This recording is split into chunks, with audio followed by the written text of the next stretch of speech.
Hello, this is Jerry, your soulmate. Have you watched my previous video where I went to the Pump Jack pub for the first time? Today, I want to talk about what happened when I went there alone. For the first time, I went there with my friends, and thanks to them, I was able to try something new, something that I had never experienced before. So they literally encouraged me.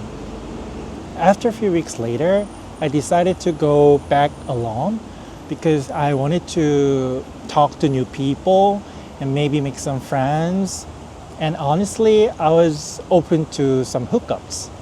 So I got there and there weren't many Asians, and I was one of the few who came there alone. So people were very nice to me. They came up to me and we started conversations. And one of them became a friend, and he told me about the healthcare system in Canada. He suggested that I look into some PrEPs or vaccines. Before that, I didn't know these were all free. In British Columbia, the PrEP is free, and the vaccines for HPV or the Mpox are also free. In Korea, these can cost around $1,000, and the PrEP can be around $300 a month, which is very expensive. And I think one of the reasons is because there's still a lot of resistance to using tax money for queer community in South Korea. And compared to Canada, the tax is generally lower, so the government has a smaller budget. So because of that, healthcare for LGBTQ plus becomes a lower priority. It was really hard to access these kinds of free services back home. Since I'm here in Canada and I was able to get some free PrEPs and some vaccines with my MSP, so I decided to book an appointment.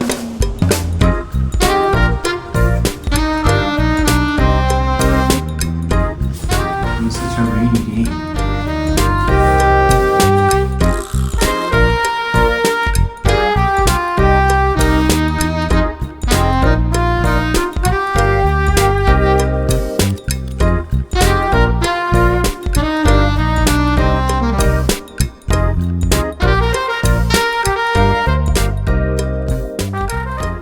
So this is my requisition form from him, and this is the Life Labs where I take a blood test.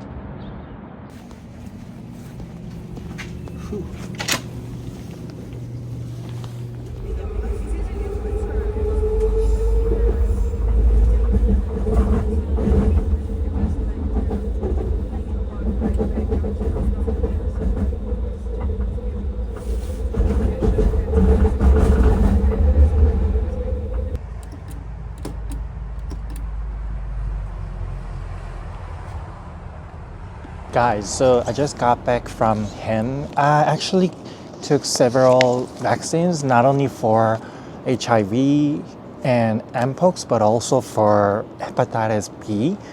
I had gotten a vaccine for hepatitis B when I was in Korea, but for some reason I didn't get immunity. So after discussion, I decided to try another one. And I still can't believe like all these kinds of vaccines are free in Canada. Like even for someone like me who don't even have PR yet. I'm still a temporary resident, and I guess they are really generous. They also gave me a session about PrEP, and actually there are like two ways to take the tablets, either daily or on demand. And also there is something called DoxyPrep, which is also free.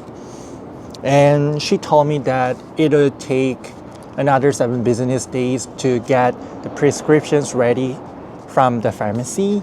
And we booked another phone appointment. After a month, she will be checking in on me like regularly. So right now I'm kind of in waiting pace. And I guess it'll take 3 to 4 months to fully start with prep. I've never taken preps when I was in Korea while having hookups with some unknown people. Looking back now, I was probably at higher risk than people who live here. Thanks to the support available here, I feel different now, and I can protect myself and feel more confident about my health condition, which is really great. And after start taking preps, I'm thinking about putting myself out there more, like going to pubs or clubs and meet new people out there and maybe build a social life here in Vancouver.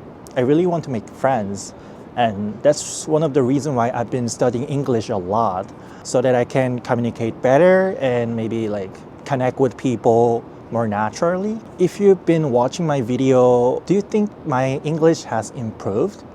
If you think so, I'd like to show you something that I've been using. And this is ads, actually.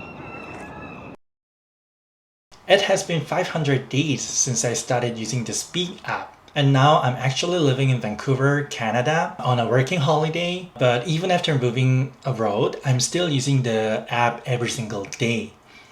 The reason is simple. Every morning when I wake up, it feels like my language skill, my English speaking skills have been reset after a long sleep. So when I leave home and go to work, start talking to my coworkers, my supervisors, or even at the restaurants during the lunchtime, I sometimes realize that I'm not as confident as I want to be. So that's exactly the reason why I keep using the app in the first place. And also, that's the reason why I'm still using the app even after moving abroad. And my routine is quite simple. Every morning I wake up, I turn on the Speak app, start practicing. I usually use one new lesson and one review lesson so that I can repeat those expressions and sentences I learned during the past week. Because of this repetitive practice, those sentences, those expressions gradually stick in my head. And after a while, I can actually use those expressions when talking to people without thinking too much about them. So if you're someone who doesn't feel confident speaking English, whether you're abroad or in Korea trying to improve your speaking skills, I highly recommend using this app. And if you click the link in description, you will get an additional discount. So feel free to check it out. So thank you for watching this video and see you guys on the next one. Bye bye.